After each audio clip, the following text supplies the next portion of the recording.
buenas tardes y al son de Shakira la Loba, sí señores, le doy la más cordial bienvenida a Doctor 7 en este pupito de semana, como diría el doctor Carlos Nieto, que a propósito de, por acá no lo estamos viendo por ninguna parte, pero usted tranquilo que el Log está en un viaje de trabajo muy importante, así que le mandamos, mejor dicho, todos nuestros abracitos, nuestra buena energía, unos besitos que le lleguen a los cachetitos para que le vaya todo excelente en el país en donde está. El día de hoy, no, porque no es el Log Nieto, va a decir que la Larisa les va a dar tema de salud. A ver, o sea, llevamos 3 temporadas, pero tampoco para tanto, ¿no? Tampoco para tanto. Usted ya sabe en casita que cuando no viene el Log Nieto, pues siempre tenemos especialistas invitados. Y en este día no es la excepción. Así que usted quédese con nosotros porque tendremos una hora llena de muchos temas importantes sobre, adivine qué. Le voy a hacer esta pregunta y al igual que el día de ayer, ¿se acuerda que le dije que por favor me mande un mensajito de consolación diciéndome que por lo menos usted me ve en casa? El día de hoy quiero que haga lo mismo, pero contándome, ¿usted alguna vez ha ido a la emergencia de un hospital? Cuénteme, mejor dicho, porque ya ven que estoy solita, cuénteme cuál ha sido su experiencia, cuál ha sido su historia, por qué fue hasta el hospital, a qué hora del día, porque por lo general son en las madrugadas cuando se levanta ahí con el dolorcito de la panza, pues queremos saberlo todo. Ya sabe que nuestro número de WhatsApp está en este momento apareciendo en su pantalla, gracias a la magia del señor Julio Boada. Así que con todo empiece a escribirnos. Solo escríbanos, por hoy no tenemos llamaditas, así que pues empiece a agregarnos a su número de WhatsApp para que esté en contacto en esa tarde con nosotros, porque el tema de hoy, sí señores, es sobre la emergencia, la sala de emergencia de un hospital. ¿Pero de qué hospital, Larisa, específicamente? Pues del Hospital Pablo Arturo Suárez de la ciudad de Quito. Así que nos estará acompañando el médico coordinador encargado de este espacio de emergencias de este hospital.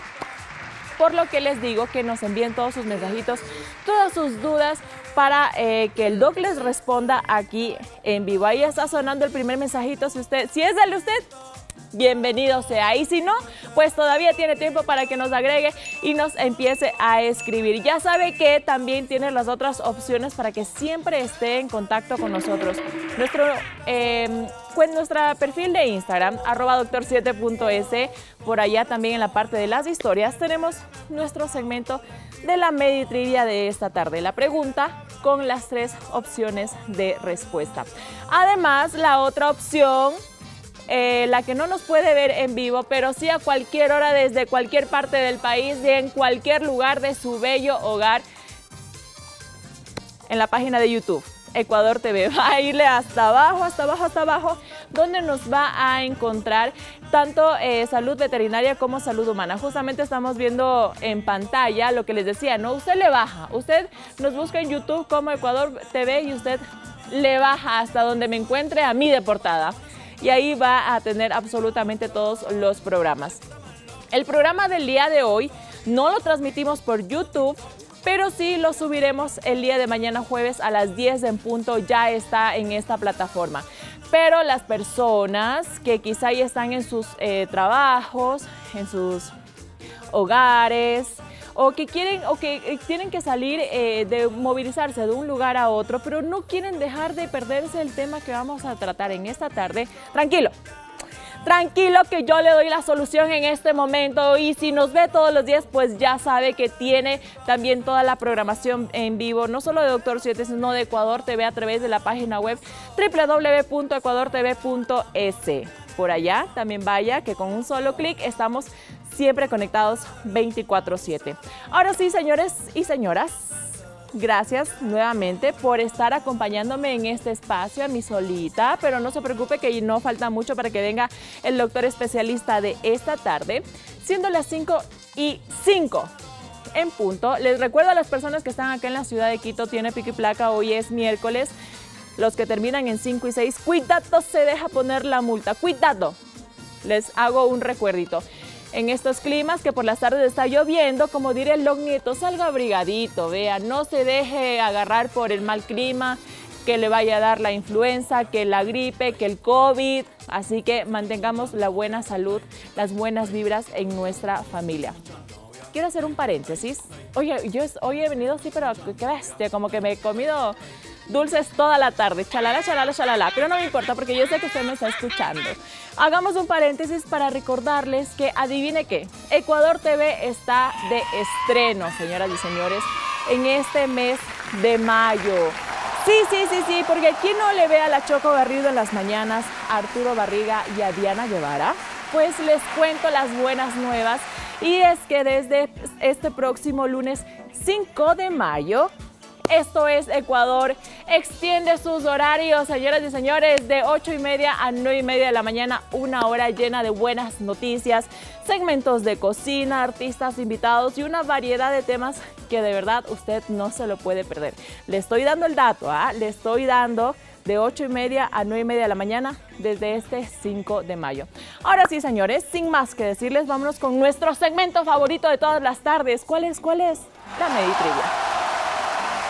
¿Qué nos preguntarán en esta tarde?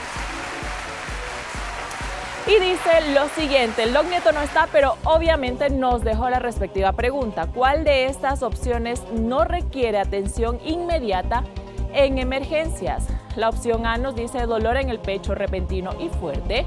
La opción B, pérdida de conciencia. La opción C, dificultad para respirar o sensación de ahogo. Pero escuche bien la pregunta y léala, mejor dicho. ¿Cuál de estas opciones no requiere atención inmediata en emergencias? ¿Qué dice usted en casita? Como ya les dije, ¿no?, al principio del programa, si usted ha acudido a algún rato, a alguna época de su vida, en este año, en el anterior, queremos que nos cuente su historia para que también nosotros acá podamos responder sus dudas de por qué me pasó esto, por qué no me atendieron a tiempo. ¿Cuáles son las preguntas que usted tiene? Pues envíenos, que acá con el doctor las vamos a responder. Además, les voy adelantando que nos explicará también ¿qué significa estar en una sala de emergencias?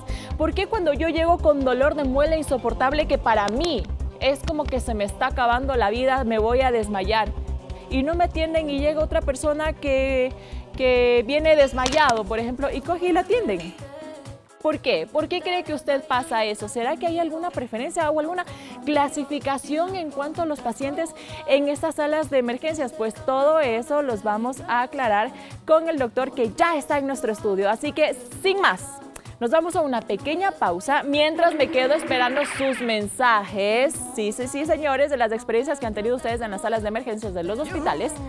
Y ya hablemos enseguida con el tema del día de hoy.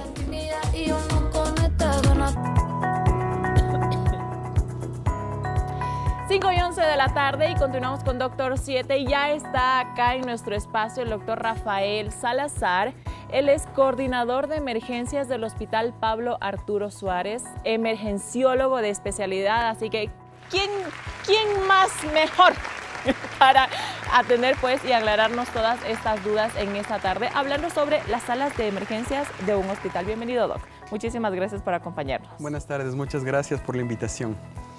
Ok, Doc, cuéntenos entonces, primero para que la gente le conozca un poquito, ¿qué hace el doctor Rafael Salazar en la sala de emergencia del Hospital Pablo Arturo Suárez? Bueno, esa es la clásica pregunta, porque siempre que nos preguntan a mi gremio qué es lo que, o qué especialidad tienes tú, decimos somos emergenciólogos, urgentólogos, emergencistas, y la primera pregunta que nos hacen es ¿y qué es eso? Entonces, y esto es porque relativamente es una especialidad nueva a nivel mundial, y generalmente, para que entiendan, todo hospital afuera tiene una señalización que dice emergencia. Entonces nosotros nos encargamos de dar la primera atención a todo paciente que acude por una situación emergente, urgente, a una casa de salud que no esté planificado por consulta externa. Ok, hay algo que me llamó la atención. ¿Cuál es la diferencia entre emergencia y urgencia? Es bastante. Okay. Emergencia es lo que pone en peligro la vida de manera stat. No podemos esperar. El paciente está ingresando por la puerta, inmediatamente nosotros tenemos que reanimarle y salvarle la vida. Urgencia, podemos tener un rango un poquito más, es decir, tiene un potencial riesgo de mortalidad. Entonces podemos tomarnos un poquito más el tiempo para actuar. En cambio, en la emergencia, no, tenemos que actuar ahí, inmediatamente. Inmediato, ok, perfecto. Entonces ya nos ha aclarado cuál es la diferencia entre emergencias y urgencias. Ok, Doc, ahora, mucha gente ya nos mandaron los mensajitos, ¿no? De que no, a mí no me gusta ir a las emergencias porque siempre me dejan esperando, que media hora, que 20 minutos. Empecemos desde ahí.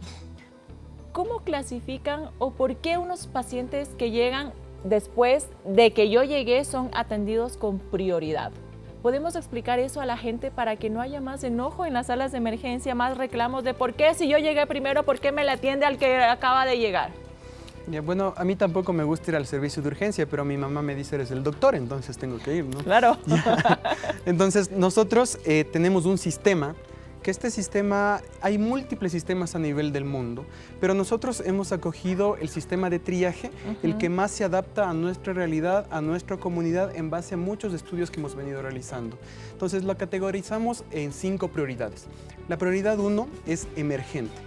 Te voy a poner un ejemplo de cada una. Ya, emergente, por ejemplo. No, ¿sabe qué? Eso de los ejemplos, dejémoslo para más luego, porque nos vamos a mover hasta nuestro otro estudio para que ahí nos vaya contando cuáles son los ejemplos del rango de colores, ¿le parece?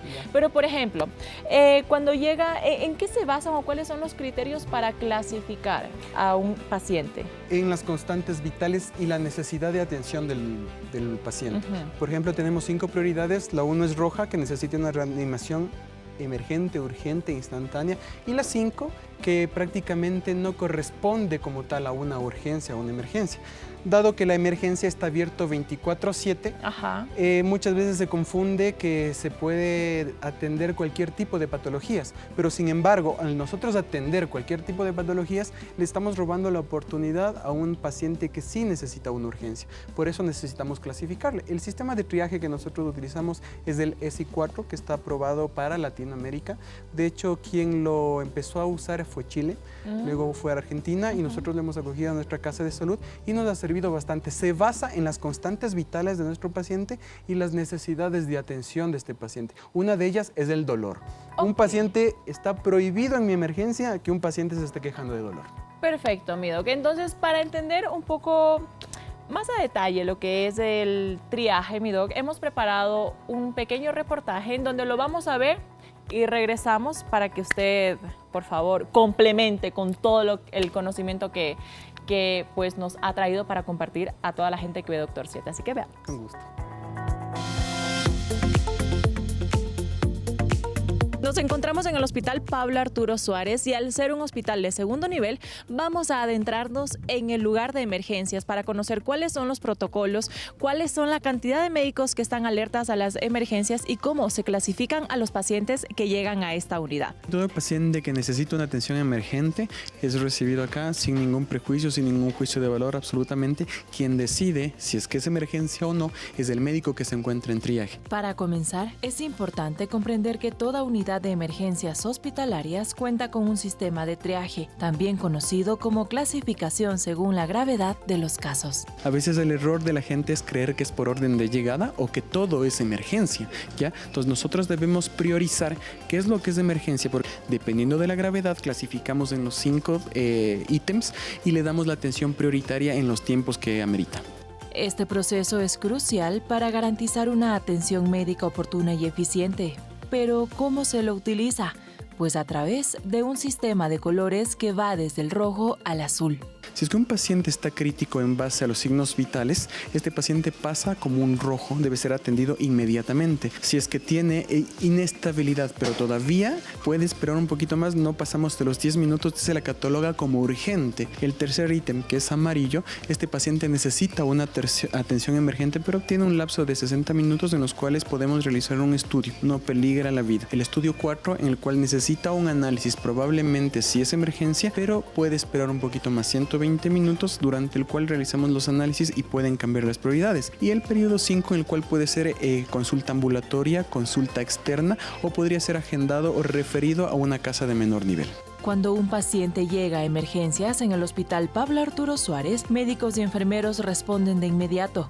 activando protocolos para proteger su vida. En casos graves como los clasificados en triaje como rojo, se actúa con prioridad absoluta, incluso coordinando su traslado a un hospital de mayor complejidad si es necesario. Nosotros le atendemos aquí, tenemos 10 minutos para diagnosticar, hacer el electrocardiograma y tenemos una ventana de 120 minutos para iniciar un tratamiento que es fibrinólisis y reenviarlo nuevamente a tercer nivel. Y por ejemplo en el trauma tenemos la hora dorada de trauma, porque durante esa hora va a influir mucho lo que va a pasar en este paciente. Entonces la emergencia se encarga de eso. Es una carrera contra el reloj constante, por eso la necesidad de priorizar. El personal médico y de enfermería en emergencias cumple una labor crucial. Su dedicación y esfuerzo salvan vidas a diario y por eso su trabajo merece todo nuestro reconocimiento y respeto. Todo es un trabajo en equipo. Funciona más o menos como un reloj de engranajes. Si es que un torque deja de dar la vuelta, el reloj deja de dar la hora. Así tenemos que siempre tratar de funcionar. Generalmente hacemos turnos rotativos de 12 horas. Por ejemplo, la guardia que está hoy hace 12 horas en el día, mañana hace 12 horas la noche y tiene 3 días libres. Y así vamos rotando en 5 teams diferentes. Cada team pues consta de médicos tratantes, médicos posgradistas, médicos asistenciales y tenemos el apoyo también de los médicos internos rotativos de medicina. Esa es la mitad del trabajo. La otra mitad del trabajo lo hace enfermería. Comprender este procedimiento es esencial para generar empatía hacia el personal médico y para que la ciudadanía tenga claro por qué algunas personas son atendidas antes que otras. Y justamente para explicarle y que ustedes en casita entiendan por qué algunas personas son atendidas antes que otras, si es que yo llegué primero.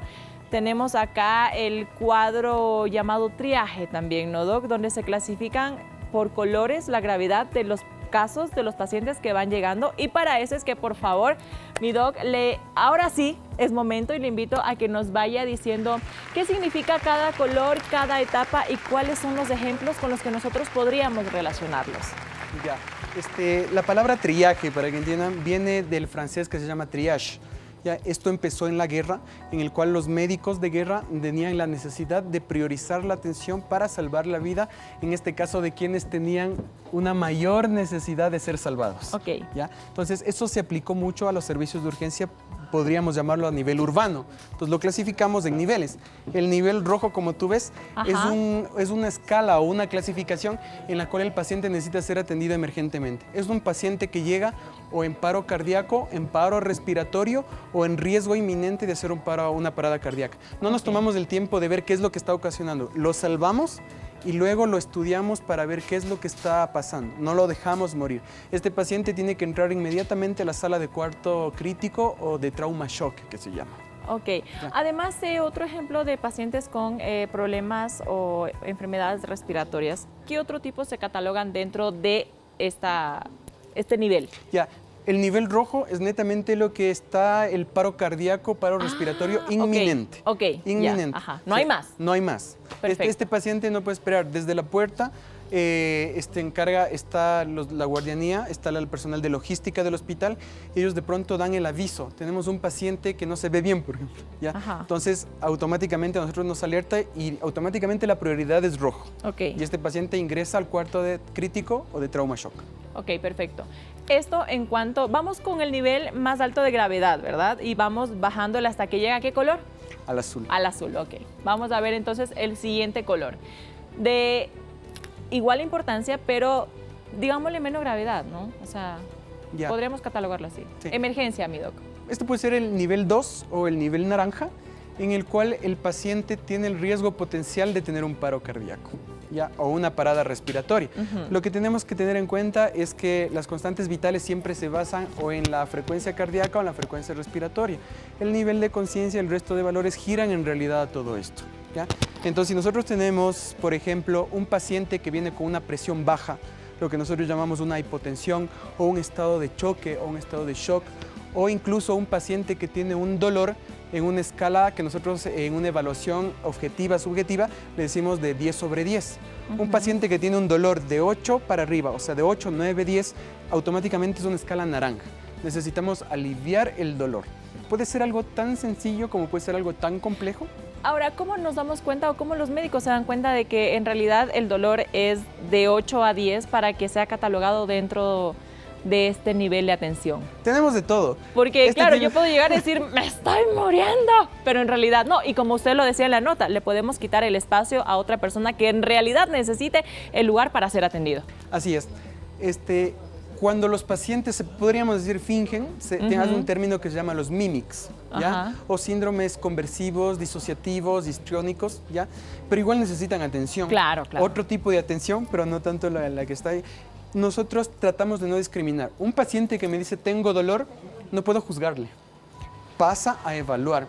Y ahí yo tengo una escala, la escala subjetiva, que es lo que me dice el paciente, y lo objetivo que yo veo.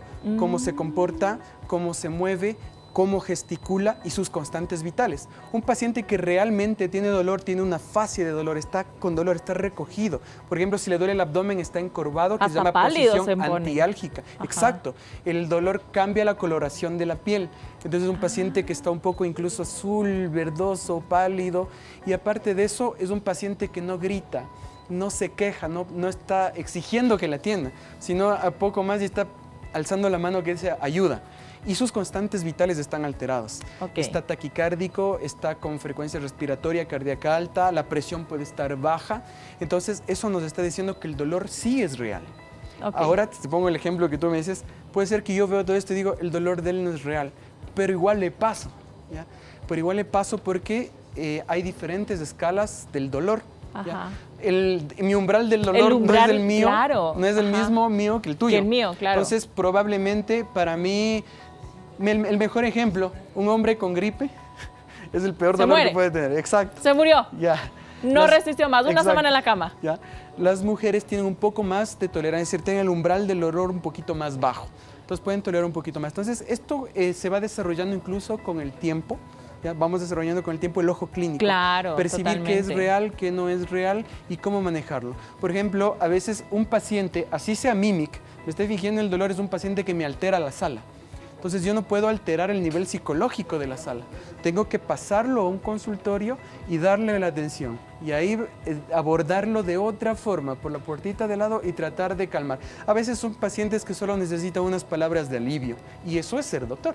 Claro, así es. Bueno, se han visto casos y casos, ¿no? Creo que en una sala de emergencia. Vamos con el siguiente nivel y siguiente color.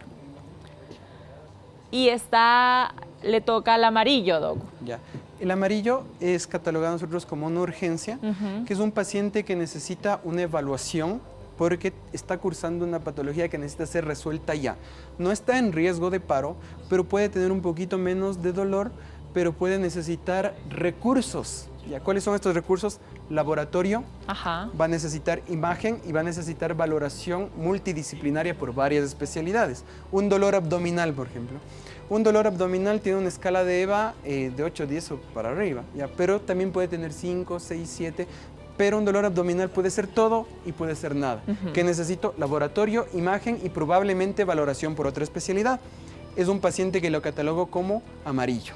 Entonces, este paciente necesito ingresarle a una cama, necesita tener una valoración completa, necesita hacer una evaluación objetiva, subjetiva y ayudarme con apoyo diagnóstico guiado a mi criterio para tratar de resolver lo que yo sospecho. Ok, perfecto. Y en cuanto a esto de los tiempos de 60 minutos, es lo que un paciente podría tardar en ser atendido. Exacto, son estándares de calidad. Son índices de calidad, estándares de calidad. Significa que un paciente catalogado como amarillo, me demoré en atenderle 61 minutos, estoy bajando mi estándar de calidad. Es un error.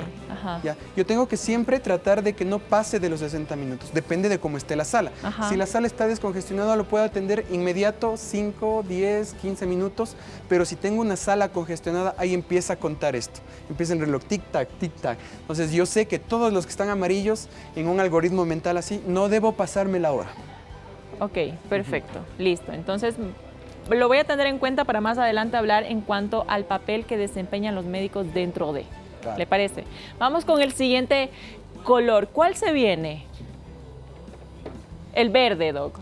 Este como que ya voy por mi dolor de muela. Ya, no. ¿O qué casos son? Ya, este paciente, en cambio, necesita un recurso.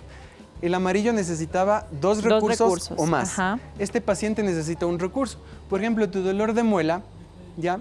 Aparte de que tienes el dolor de muela es una escala de EVA de dolor alto. ¿Ya? Es objetivo, ¿qué es la escala de EVA, Doc? Es una valoración, es una escala visual objetiva. Ah, ya. Entonces, lo que me dice el paciente, lo que yo veo, la coloración, la fase, la posición, absolutamente todo. Entonces yo le pregunto, para que me entiendas mejor, yo le pregunto al paciente, en una escala de 0 al 10, catalogando que 0 nada de dolor y 10 del peor dolor que hayas tenido en tu vida. Exacto.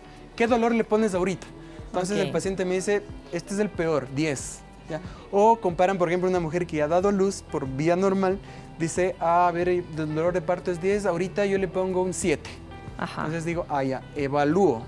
Pero igual tengo que ver qué es lo que pasa. Entonces me dice, por ejemplo, el dolor de muela, yo te digo, tienes un dolor, pero necesitas un recurso porque probablemente puedes estar infectada y necesites antibiótico intravenoso.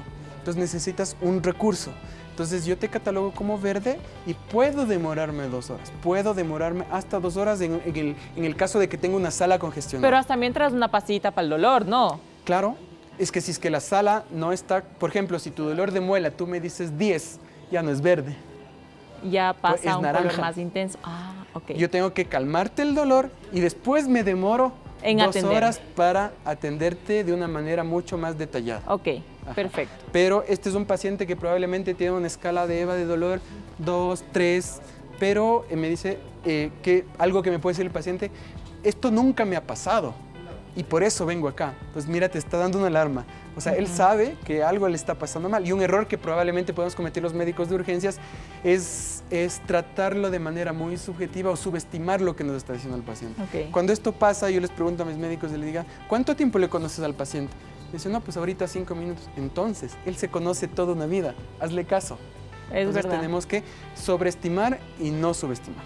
Como sabe decir el doctor Nieto, ¿no? ¿Cuál es el único dolor soportable? El ajeno. Sí. Así que pilas con esas palabras. Vamos con el otro color y creo que ya es el último, ¿verdad? El nivel más bajito de atención.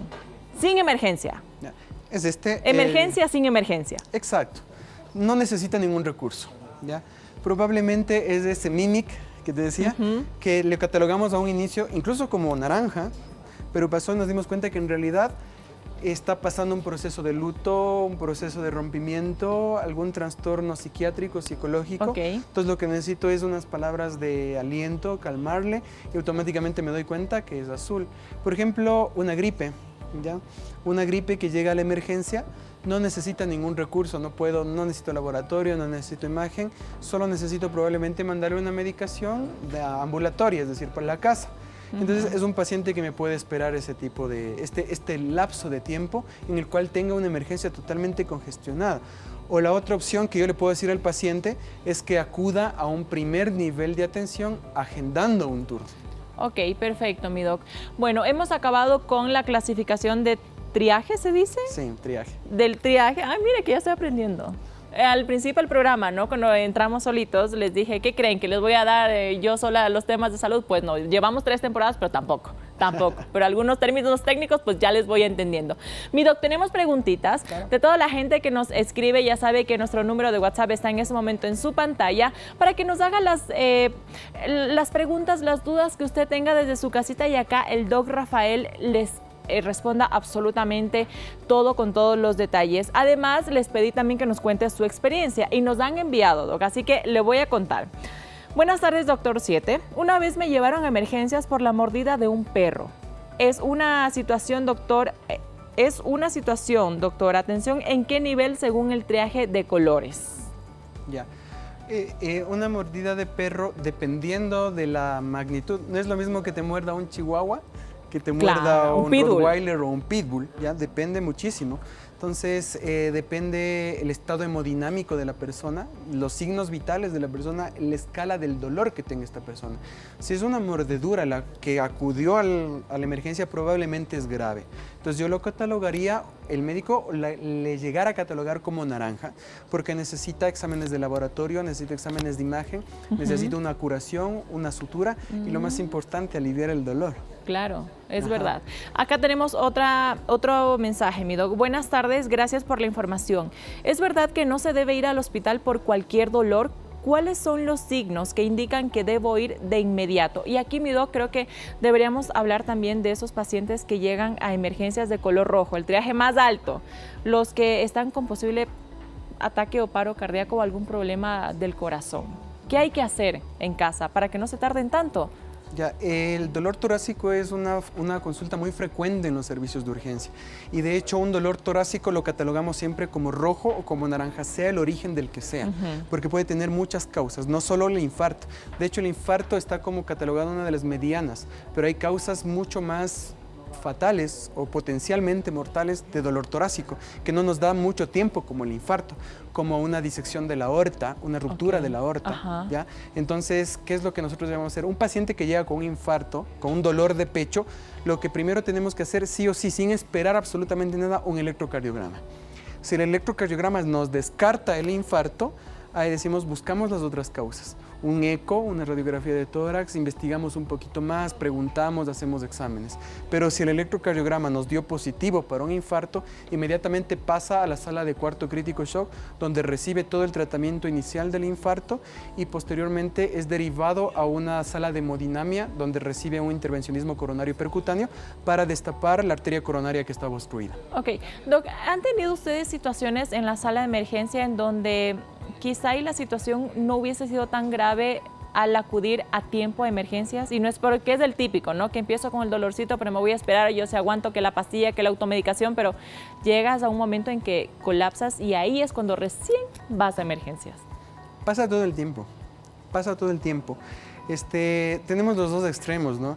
El paciente que en realidad por cualquier cosa va a la emergencia, que no está mal tampoco. Claro. Nuestro trabajo es decirle sí o no, ¿ya? Y el trabajo de él es no molestarse y respetar nuestra decisión, que casi eso a veces tenemos un poquito de conflicto, pero debemos aprender a manejar a la gente. Nosotros estamos para eso, no estamos para enojarnos. La enfermedad del paciente ya le está tratando súper mal. Nosotros no tenemos por qué hacerlo. Nosotros tenemos que darle alivio, darle lo que ellos necesitan, ¿ya? Ahora, sí tenemos muchos casos en los cuales, sí, o sea, no pasa nada, me espero, o a veces, o tanto por el temor del diagnóstico, que le digan que es algo grave, no van, o porque los subestiman, o porque se automedican. Es muy fácil ir a la farmacia, pedir un analgésico que te alivie sobre todo dolores abdominales y cuando en realidad ya no puedes pararte, ya estás vomitando, no toleras la comida, ahí voy a la urgencia y a veces sí es un poquito tarde. Y a veces sí decimos, si hubiese estado un poquito antes no hubiese tenido este desenlace. O a veces el desenlace sí llega a ser mortal a pesar de todo lo que hayamos hecho. Claro. Entonces ahí también es un error culparnos a nosotros, ¿no? Nosotros no es que nos levantamos un día y decimos, bueno, hoy voy a hacer 4 negligencias. No, nosotros nos levantamos y decimos, ojalá no me equivoque en nada. Hoy voy a salvar vidas, que exacto, es ojalá mi trabajo. Tenga el mínimo error. Que no nos equivocamos es una falsedad, nos equivocamos, pero corregimos siempre el error. El problema no es equivocarse, el problema es no hacer nada para corregir la equivocación. Por eso todo el día todo el tiempo estamos en constante docencia y en constante retroalimentación de todo lo que pasa. Ok, perfecto. Mi doc, la última pregunta y nos vamos a la pausa. Buenas tardes, doctor 7. Mi hermana se fracturó la mano por una caída y le operaron. Pero la aseguradora no le reconoció los gastos por catalogarla como urgencia y no como emergencia. Según usted, doctor, ¿fue emergencia o urgencia? Gracias. Bueno, depende de cómo... los seguros tienen cláusulas, en letras chiquitas así, que a veces juegan en contra, son arma de doble filo. Pero eso es lo que tiene que tener mucha responsabilidad la sociedad, la comunidad, antes de adquirir un tipo de seguro, porque no todos los seguros tienen la misma cobertura.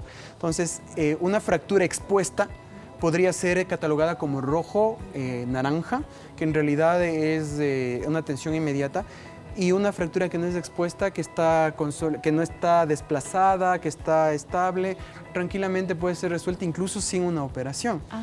Pero, por ejemplo, ahí están... Yo les recomendaría que trabe un poquito más con los abogados porque no está bien catalogada. Una fractura es una urgencia, una emergencia, como sea, pero debió haberle reconocido el seguro. Ok, perfecto, mi doc. Vámonos a una pausa, pero antes quiero recordarles la pregunta de la Meditrivia, mi doc, que nos dejó el doc Nieto, y usted va a tener el honor de, al final del programa, descifrar cuál es la respuesta, o mejor dicho, decirnos cuál es la respuesta correcta. ¿Cuál de estas opciones no requiere atención inmediata en emergencias? La opción A nos dice dolor en el pecho repentino y fuerte, la opción B pérdida de conciencia y la opción C dificultad para respirar o sensación de ahogo. ¿Cuál de estas opciones no requiere atención inmediata en emergencias? Con esto nos vamos a una pequeña pausa y ya regresamos con más de Doctor 7. No se vaya, que el tema está bastante interesante. Ya volvemos. Regresamos en este programa Pupito de Semana, como diría el Doc Nieto. Se nota que no le extraño, ¿verdad? Se nota, pero bueno, ya lo tendremos el día lunes.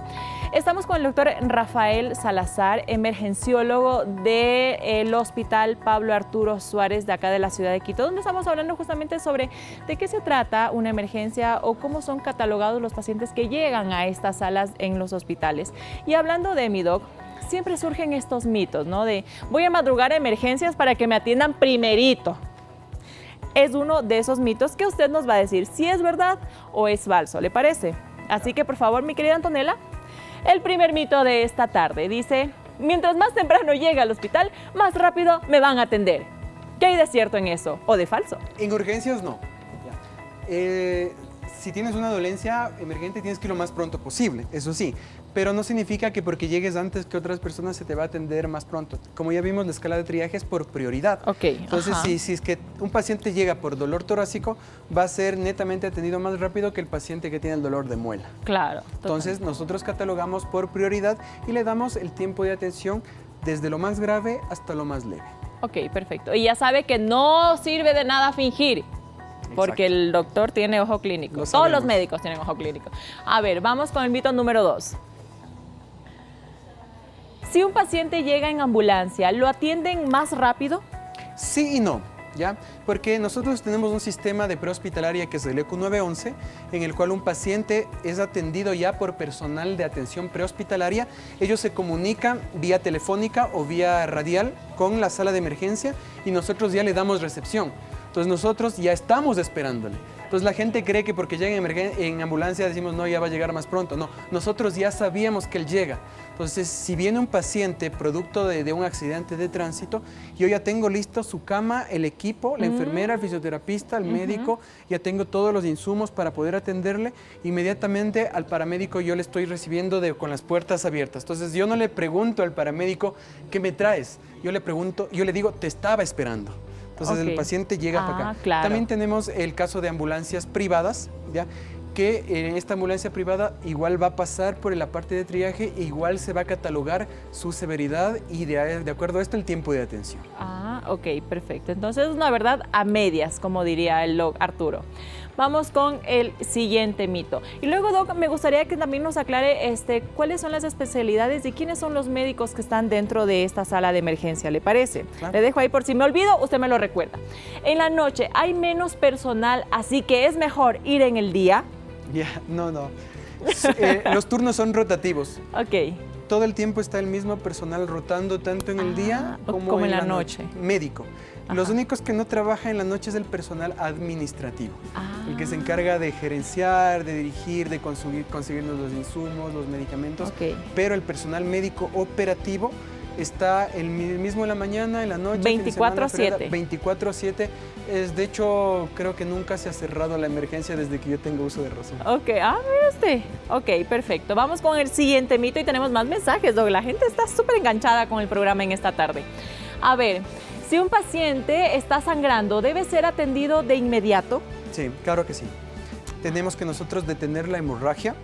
Y después de un paciente sangrando, netamente va a ser catalogado rojo o naranja, inmediato. Debe ser atendido y nosotros detener la hemorragia. Por ejemplo, puede ser una simple herida, pero si nosotros dejamos que eso siga sangrando, el paciente puede chocarse, puede hacer un shock y puede fallecer. Puede morirse de sangrado. Dependiendo de la intensidad del sangrado. Ok, ¿no? Claro. Si me corté el dedito, no me pida que le... Ya, entonces, ¿qué hacemos? Contener el sangrado y luego realizamos la curación, la sutura.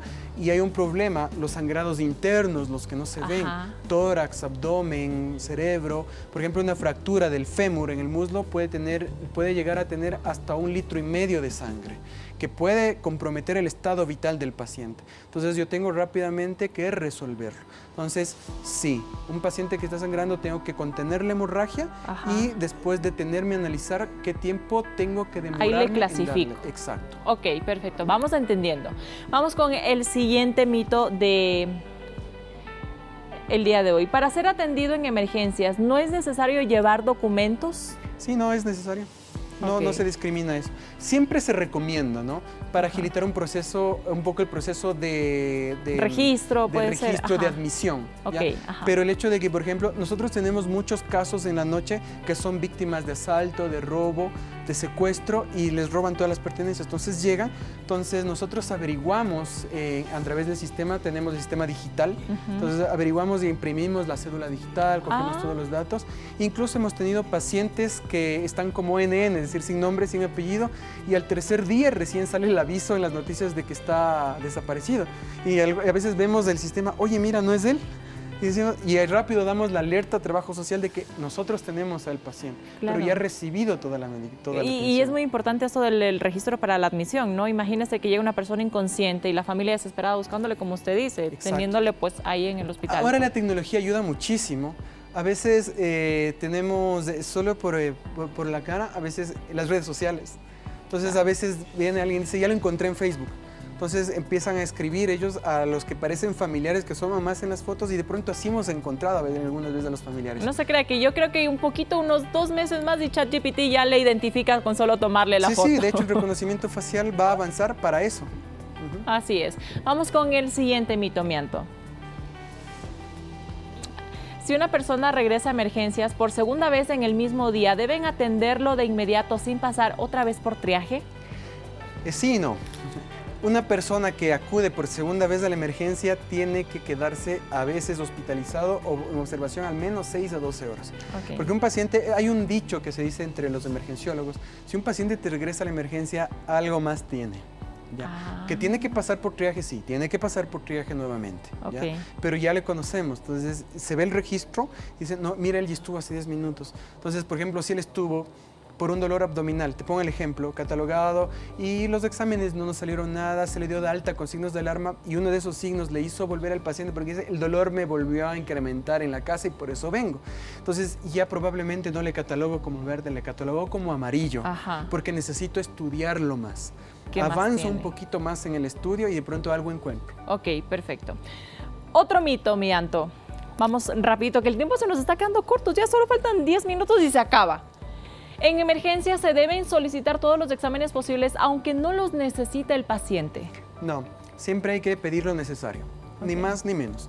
El examen no es el apoyo diagnóstico, ya sea laboratorio, imagen, electrocardiograma o interconsulta a otro profesional, no es para encontrar lo que no hay, ¿ya? Es para confirmar lo que yo sospecho.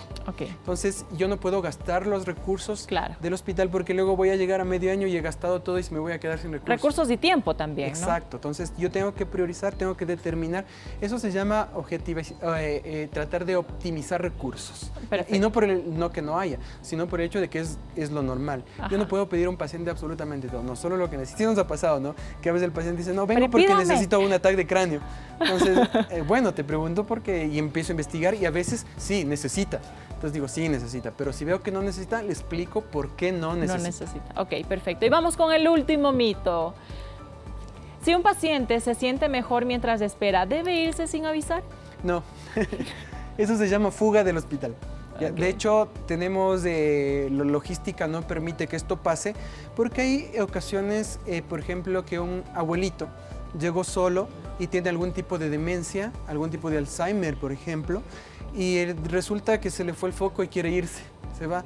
Si nosotros permitimos que se vaya, puede ocasionarse una tragedia. Entonces yo siempre tengo que, primero, el paciente que sale de emergencia tiene que irse obligatoriamente con un familiar, ¿ya? Y tiene que ser notificado. Claro, el paciente puede irse cuando él quiere, pero si él quiere irse, tiene que firmar una nota que él se va bajo la decisión de él y el hospital no se responsabiliza de lo que le pase de puertas por fuera. Porque no fue atendido. Exacto. Ok, perfecto, mi doc. Hemos terminado con nuestro segmento de los mitos en esta tarde y antes de irnos a una pequeña pausa, mi doc, le dejo esta pregunta, pero me la responde al regreso. Es solo para que la gente se quede ahí súper enganchada. Buenas tardes, doctor Rafael. ¡Ay, se aprendieron el nombre! Gracias por tan importante programa. Si se trata de un dolor de estómago que puede ser apendicitis, ¿qué escala de emergencia es? ¿Una apendicitis? ¿Qué escala de emergencia es? Al regreso de la pausa, mi doc. Ya regresamos. No se vaya.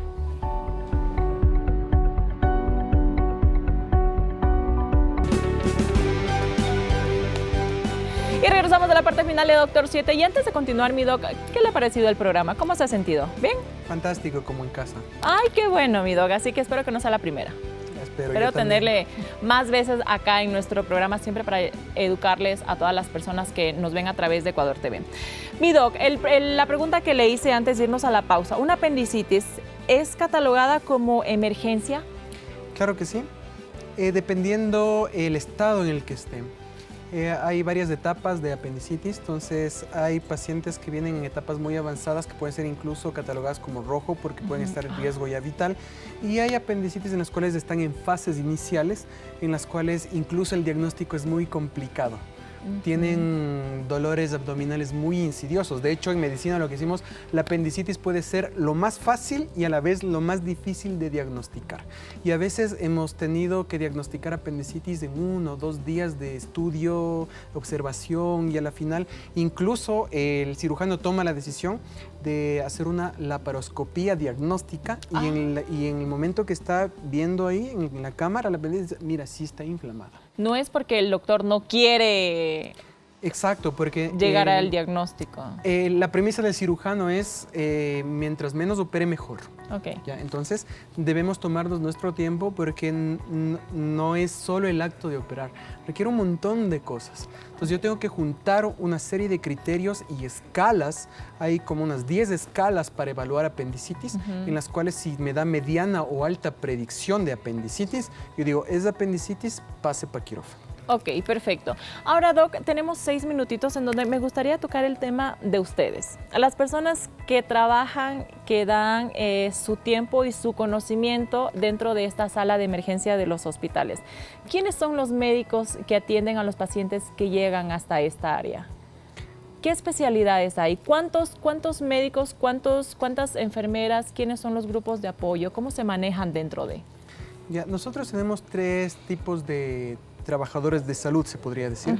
Tenemos el personal de enfermería, el personal médico, el personal de fisioterapia y aparte de esto la logística también administrativa, ¿ya? Entonces los médicos generalmente estamos catalogados desde el rango más alto, que somos los médicos especialistas o tratantes, que somos los médicos de emergenciólogos como tal, que pasamos un proceso de aprendizaje o de posgrado que dura 4 años aquí en el Ecuador. Para ser emergenciólogo tengo que ser médico general, estudiar un posgrado de 4 años y de ahí estoy ya titulado para tratar pacientes de una manera un poquito más preparada, podríamos decirlo, pero siempre estamos aprendiendo todo el tiempo.